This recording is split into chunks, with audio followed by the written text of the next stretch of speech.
யார் இந்த சிறுவன்? ஒருவேளை நான் இத்தனை நாளாக தேடும் சிறுவன் இவன்தானோ?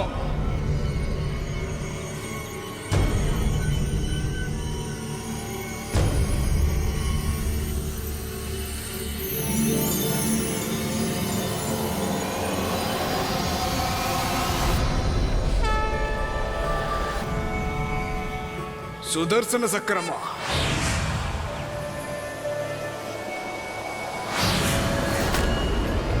இல்லை.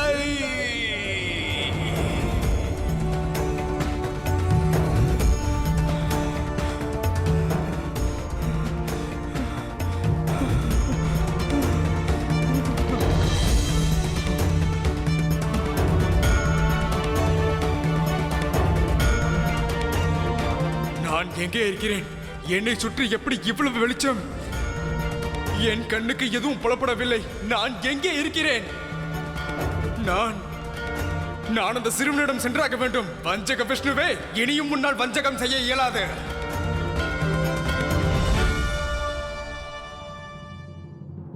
காலந்தி, இடையர் சிறுவர்களையும் மற்றும் பசுமாடுகளை காப்பாற்ற இருக்கும் ஒரே ஒரு வழி இதுதான். நான் பொறுமையை இழந்து விட்டேன். இனி யுத்தம் செய்தே ஆக வேண்டும்.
திடீரென்று இந்த யமுனைக்கு என்ன ஆயிற்று?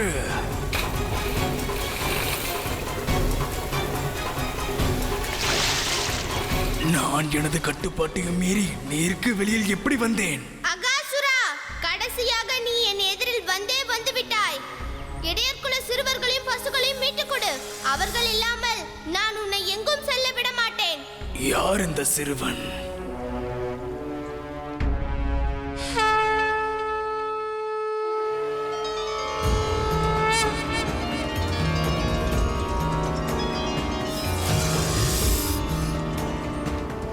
நாராயணனா, நான் காண்பது கனவா?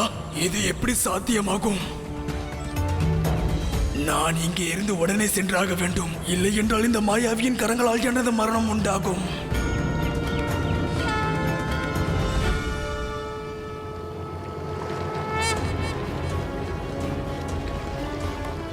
அகாசுரா, எப்பொழுது நீ என் நண்பர்களையும் இடையர்குல சிறுவர்களையும் மீண்டு தருகிறாயோ அதுவரையில் நீ இங்கிருந்து தப்பித்து செல்ல முடியாது. குருவே, தாங்கள் என்ன கூறுகிறீர்கள்? ராகு நந்தரின் வேடத்தில்லா? இதுதான் உண்மை யசோதா. நந்தரின் வேடத்தில் ராகுதான் இங்கு வாசம் செய்திருந்தான். அவனது தீய பார்வையினால்தான் பிரஜவாசிகள் இந்த கொடுமைக்கு ஆளாகி இருக்கிறார்கள். சரி குருதேவரே, ராகு நந்தரின் வேடத்தில் இருந்தான் என்றால் எங்கள் நந்தர் தான் எங்கே இருக்கிறார்? அவரின் உயிருக்கு எதுவும் ஆபத்தில்லையே. கவலை கொள்ளாமல் இரு நந்தராணி. நந்தர் பாதுகாப்பாகத்தான் இருக்கிறார். ஏனென்றால் மாயத்தின் மூலமாக ஒருவரின் ரூபத்தை பெற வேண்டுமென்றால் அந்த குறிப்பிட்ட நபர் உயிரோடு இருந்தாக வேண்டும். அப்படியென்றால் இதனுடைய அர்த்தமானது நந்தரை ராகு நிச்சயம் எங்கோ ஒளித்து வைத்திருக்கிறான். ஆம் ரிஷபானு. இதற்கிடையில் ராகு இங்கிருந்து புறப்படுவதற்கு முன்பே நாம் அவனை பிரஜமண்டலத்திலேயே கட்டி வைக்க வேண்டும். ஆனால் குருதேவரே, ராகு மிகவும் சக்தி வாய்ந்தவன். நாமோ வெறும் மனிதர்கள்தான். நந்தராணி, அவன் ராகுவாக இருப்பதுதான் நமக்கு நல்ல விஷயமே. அவன் எத்தனை பெரிய பலசாலியாக இருந்தாலும் சரி, ராம பக்தன் அனுமானுக்கு முன்பாக அவன் பலவீனத்திலும் பலவீனமானவனாக இருப்பான். ராம பக்தன் அனுமானா? ஆம். ராமபக்தன் அனுமான் வரம் பெற்றிருக்கிறார். இந்த சூரிய சந்திரர்களை விழுங்கும் ராகுவை ருத்ரா அவதாரமான அனுமனால் மட்டுமே தண்டிக்க இயலும். ஆனால் குருதேவரே, இது எவ்வாறு செய்து முடிப்பது? நந்தராணி, தாங்கள் தங்களை சுமங்கலியாக கட்டிக்காக்கும் குங்குமத்தை எடுத்து வாருங்கள்.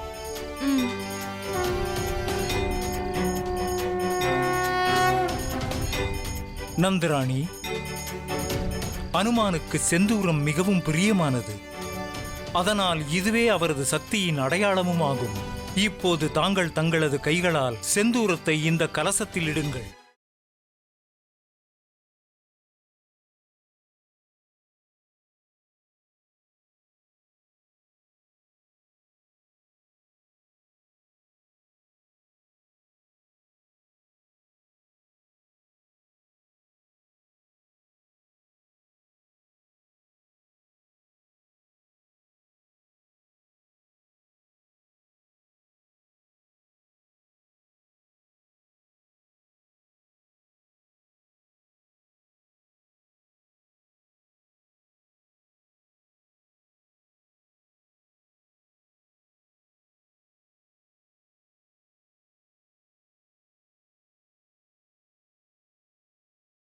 ருத்ரா அவதாரமான அனுமனின் சக்தியால் பலம் பெற்றுவிட்டது.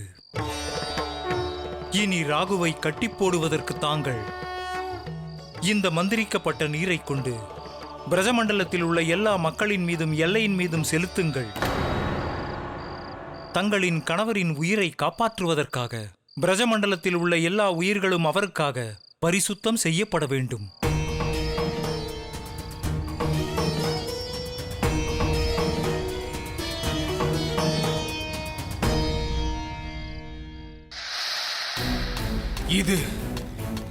இது என்ன தெய்வீக வெளிச்சம்? இது எனது சக்தியால் வெல்ல முடியவில்லையே.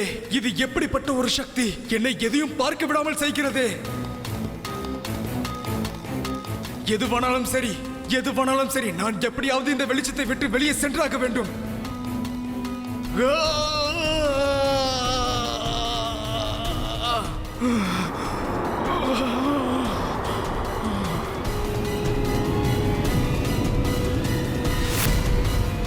அதே யமுனை கரைதான். ஆக நான் வேறெங்கும் இல்லை, இங்கேதான் இருந்திருக்கிறேன். இதே யமுனை கரையில்தான். ஆனால் அந்த சிறுவன் எங்கே சென்றான்? என்னிடமிருந்து அவனால் தப்பிக்க இயலாது. நான் அவனை கண்டுபிடித்தே தீருவேன்.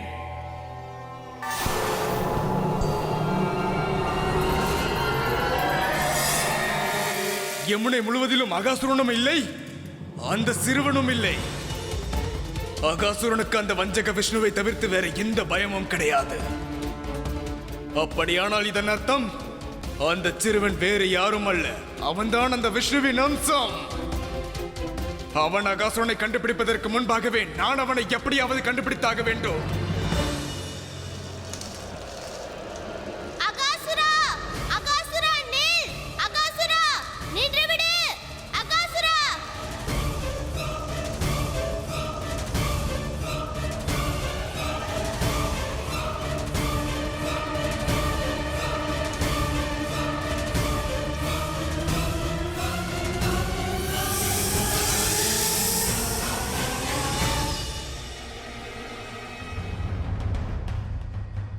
இந்த அகாசுரன் என்ன மதுராவை நோக்கி செல்கிறான்? இவன் மதுராவை அடைவதற்கு முன்பாகவே நான் இவனை தடுத்தாக வேண்டும். இல்லை என்றால் நான் என் நண்பர்களை அவனிடமிருந்து ஒருபொழுதும் திரும்ப பெற முடியாது. விஷ்ணுவின் அம்சம் கொண்ட இவனிடமிருந்து என்னை கடவுள் கம்சனால் மட்டும் தான் காப்பாற்ற இயலும். இவன் என்னை வந்து அடைவதற்கு முன்பு நான் மதுரா சென்று அடைய வேண்டும். நான் சாக மாட்டேன். தோழா தாமா, எனக்கு தோன்றவில்லை நாம் இங்கிருந்து உயிரோடு போவோம் என்று. இவ்வளவு பெரிய ஆபத்தில் இருந்து கண்ணன் தான் நம்மளை காப்பாற்ற முடியும்.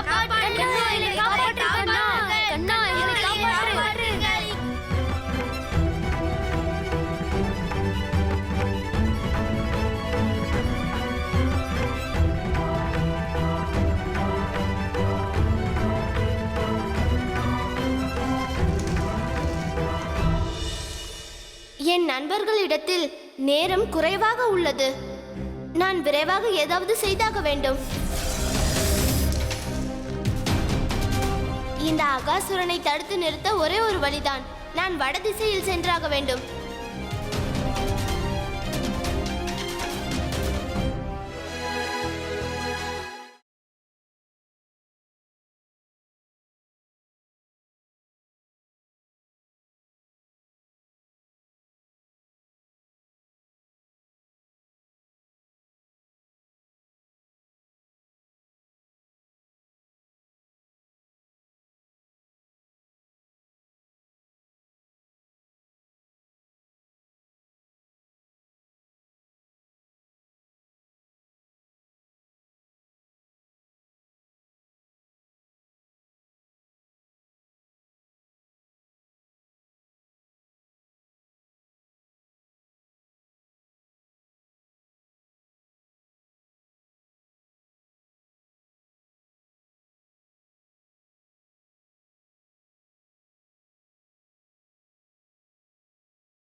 நான் காடு முழுவதும் தேடிவிட்டேன்.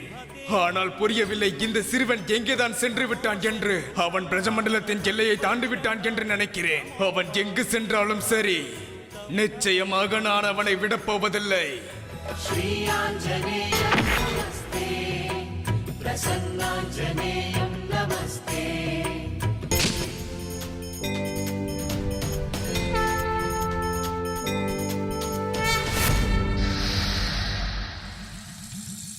யார் அது? இந்த ராகவையை மிதிப்பதற்கு தைரியம் உள்ளவன் எவன்?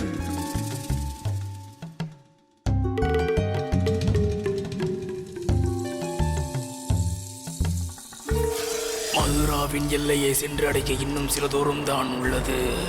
அந்த எல்லைக்கு நான் சென்ற பிறகு நான் பாதுகாப்பாகி விடுவேன். பிறகு பிரஜமண்டலத்தின் சிறுவர்களுக்கும் பசுக்களுக்கும் மரணம்.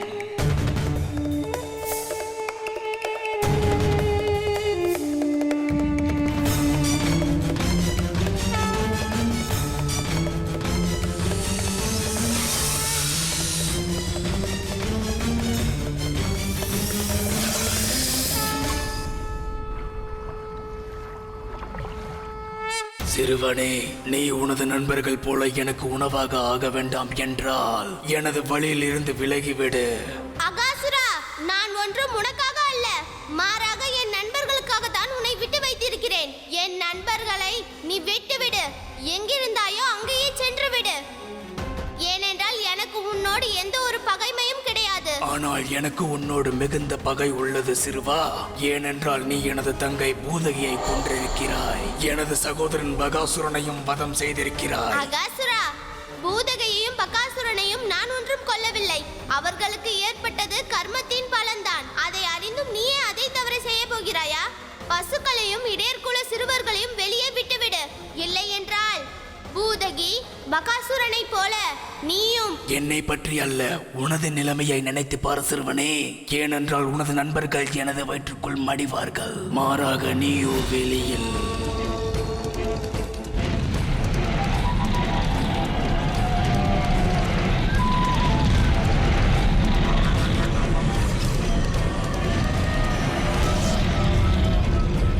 எனது நண்பர்களை காப்பாற்றுவதற்காக நானும் அகாசுரனின் வயிற்றுக்குள் சென்றாக வேண்டும். அகாசுரா, வா. சிறுவனே, நீயும் எனது வயிற்றுக்குள் இருக்கும் நெருப்பில் பொசுங்க போகிறாய், உன் நண்பர்களோடு சேர்ந்து.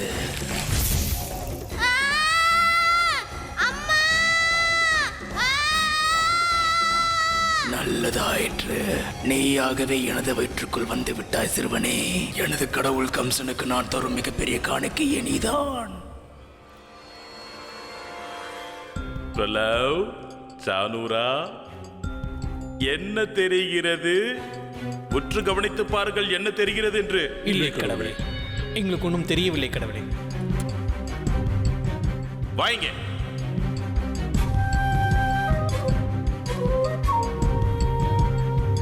என்ன தெரிகிறது?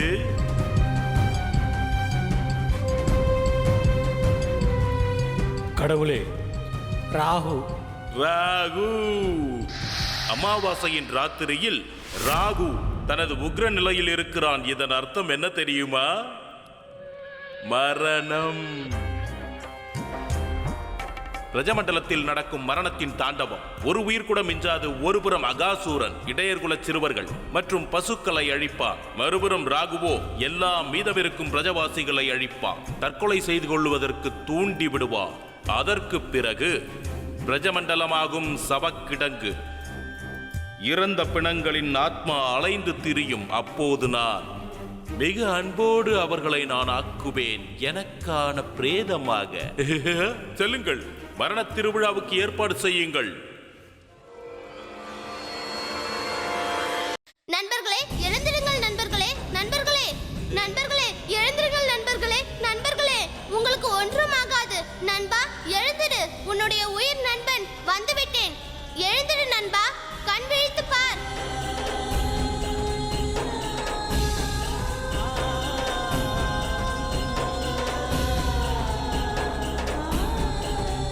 கோமாதா எழுந்திருங்கள், கோமாதா எழுந்திருங்கள்.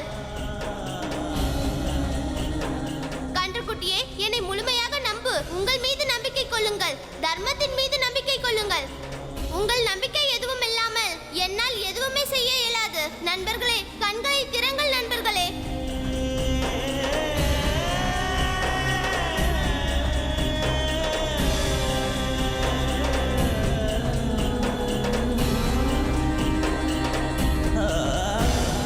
இங்கே பிராணவாயுவின் அளவு மிகவும் குறைவாக உள்ளதே. இப்படியே இருந்தால் எல்லா சிறுவர்களும் பசுக்களும் இப்படியே இருந்து இறந்து விடுவார்களே. நான் முதல் வேலையாக அகாசுரனின் வயிற்றில் பிராணவாயுவை கொண்டு வந்தே ஆக வேண்டும். இல்லை என்றால் எல்லோரது உயிரும் மிகவும் ஆபத்தாக போய்விடும். இவர்களுக்கு அகாசுரனின் வயிற்றில் பிராணவாயுவை எவ்வாறு கொண்டு வருவது? கண்ணா, நீ எவ்வளவு பீடிகையோடு பேசிக் கொண்டிருந்தாய். இப்பொழுது அனைத்து முட்டாள்தனமாகிவிட்டது. இப்பொழுது பிரஜமண்டலத்தின் அனைத்து சிறுவர்களுடன் சேர்ந்து உனது மரணமும் நிகழப் போகிறது. உன் மரணம் நிறைவேறியவுடன் எனது பழி வாங்கும் எண்ணமும் நிறைவேறிவிடும்.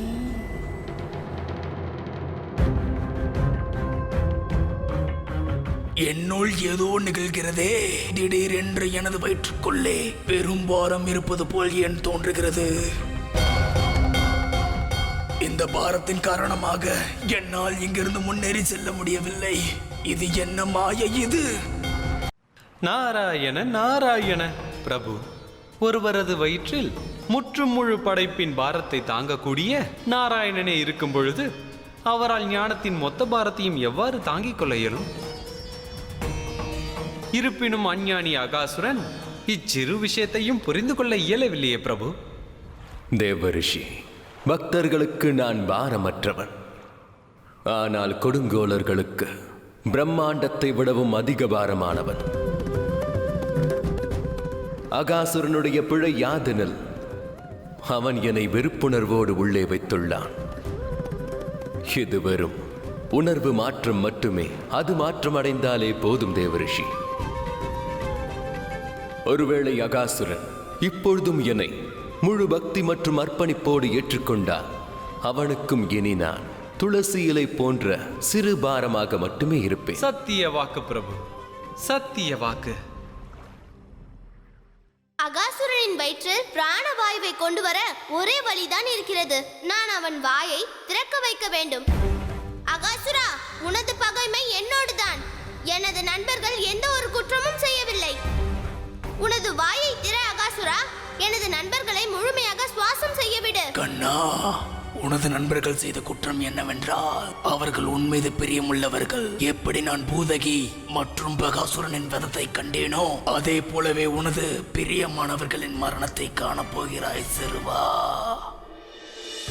இவனும் தனது தங்கை பூதகி மற்றும் தனது சகோதரர் பகாசுரனை போலவே அரக்கனாக இருப்பான் போல தெரிகிறதே. இவனும் வார்த்தைகளால் கேட்பவன் அல்ல போலும். நான் என் நண்பர்களை காப்பாற்றுவதற்காக வேறொரு வழியை தான் தேட வேண்டும்.